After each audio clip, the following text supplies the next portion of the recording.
आज हम चर्चा करेंगे चैप्टर प्रीपोजिशन का।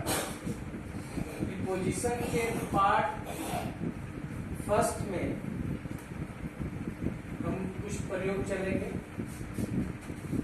तो पहले देखेंगे कि प्रीपोजिशन है क्या।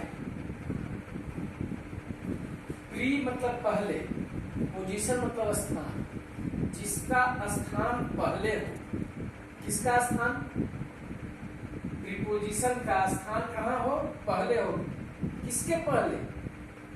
प्रीपोजिशन किसी नाउन या प्रोनाउन के पहले आता है और पहले आकर के उसका संबंध वाक्य के अन्य शब्द से जोड़ता है।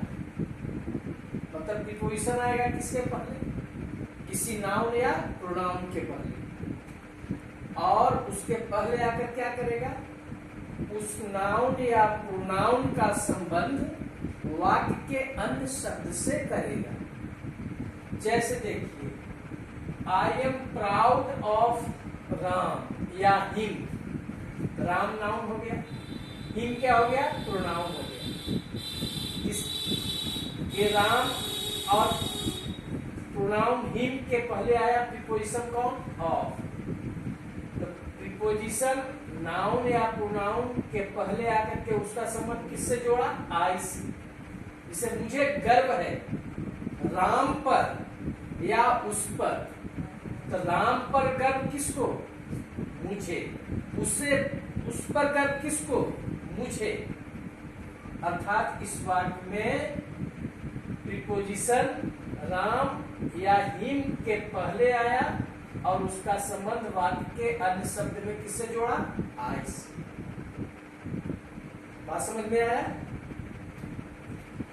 नोट में लिखे हैं कि प्रीपोजिशन के बाद आने वाला जो नाउन होगा या प्रोनाउन होगा उसका चेहरा क्या होगा, किस रूप में आएगा? वह हमेशा ऑब्जेक्ट के रूप में आएगा। जैसे आई एम सेटिस्फाइड विथ आपका क्या है? इसमें प्रीपोजिशन है। ये विथ जो है सो प्रीपोजिशन है। I am satisfied with noun के रूप में राम आ गया, प्रोनाउन के रूप में हिम आ गया। तो जो नाउन आएगा या प्रोनाउन आएगा वह किस रूप में आएगा? ऑब्जेक्ट के रूप में।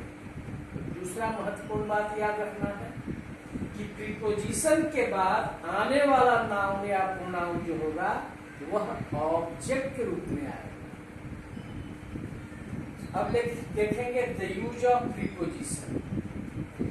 द यूज ऑफ प्रीपोजिशन में पार्ट 1 में हमने प्रयोग शुरू किया है एबव और बिलो का। मतलब एबव का अपोजिट जो वर्ड है, शब्द है, वह बिलो होता है। उसको याद रखिएगा। एबव का उल्टा बिलो। पहला प्रयोग, जब कोई वस्तु किसी चीज के ऊपर हो या नीचे हो और वह स्थिर हो, ऊपर हो या नीचे हो, तो ऊपर होगा तो ऊपर के लिए एबव और नीचे रहेगा तो उसके लिए बिलो का प्रयोग करेंगे। अब जैसे देखिए ये व्हाइट बोर्ड है, अगर इसके नीचे कुर्सी रखा हुआ है तो कुर्सी के ऊपर व्हाइट बोर्ड है, अर्थात व्हाइट बोर्ड के नीचे कुर्सी है। तो जैसे देखिए the white board is above the chair. above the chair मतलब चेयर के ऊपर। एंड द चेयर इज, और चेयर कहाँ है? Chair is below the white board. White board के नीचे है। मतलब किसी चीज के ऊपर हो तो above उसे स्पर्श नहीं हो, ये ऊपर हो। जैसे देखिए ये नीचे मान लीजिए कि चेयर है, व्हाइट बोर्ड है, उसके ऊपर स्पर्श नहीं है तो इनके ऊपर है। तो ऊपर का मतलब कि स्थिर है और नीचे वाला भी स्थिर है। तो ये ऊपर के लिए हो गया above और नीचे के लिए हो गया below। पहला प्रयोग। दूसरा प्रयोग देखिए, परसेंटेज वाटर टेम्परेचर और हाइट का लेवल, लेवल मतलब स्तर, अगर ऊंचा हो तो above और नीचा हो तो बिलो का प्रयोग करते हैं। तो उस अर्थ में परसेंटेज वाटर टेम्परेचर हाइट का लेवल अधिक बताना हो तो इसका प्रयोग करेंगे above का, और कम बताना हो तो बिलो का प्रयोग होगा। जैसे देखिए above या बिलो 40% स्टूडेंट्स, अगर बताना है कि 40% से ज्यादा स्टूडेंट है तो above, और कम है तो बिलो। उसी तरह से टेम्परेचर पूछेगा कितना, तो 40 डिग्री सेल्सियस से ज्यादा तो above, और कम है तो बिलो। पानी आ गया, कितना पानी, गर्दन से ऊपर, गर्दन से ऊपर वाटर लेवल है तो कहेंगे above, और वाटर लेवल गर्दन से नीचे है तो बिलो। उसी तरह से किसी की लंबाई बताना हो कितना है तो 5 फीट 6 इंचेस से ज्यादा तो उसमें above, और उससे कम है तो बिलो।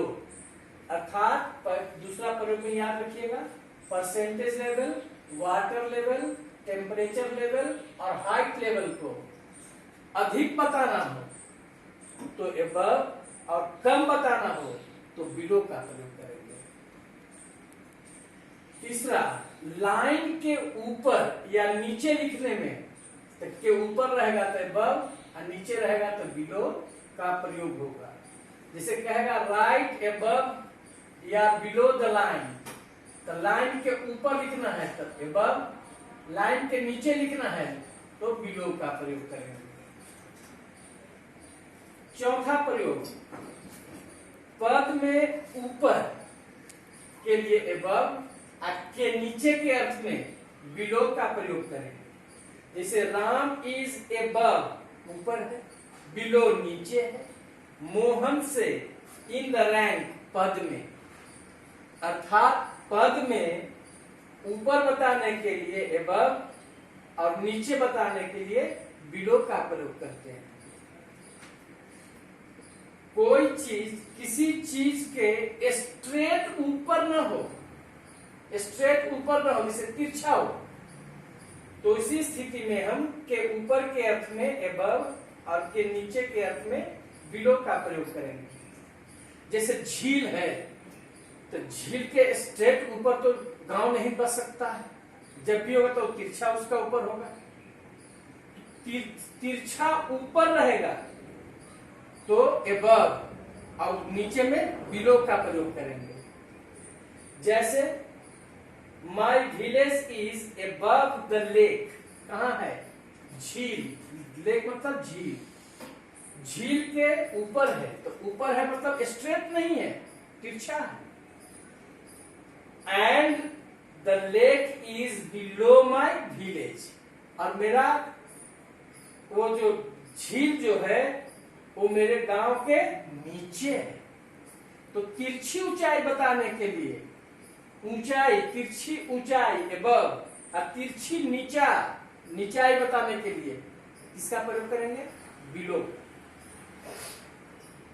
मान प्रतिष्ठा में पांचवा प्रयोग देखना है, मान प्रतिष्ठा में ऊपर है तो above और नीचे है तो बिलो का प्रयोग करेंगे। मान प्रतिष्ठा में भी ऊपर बताने के लिए, जैसे Ram married above his family, Ram ने शादी की अपने परिवार के मान प्रतिष्ठा से ऊपर में।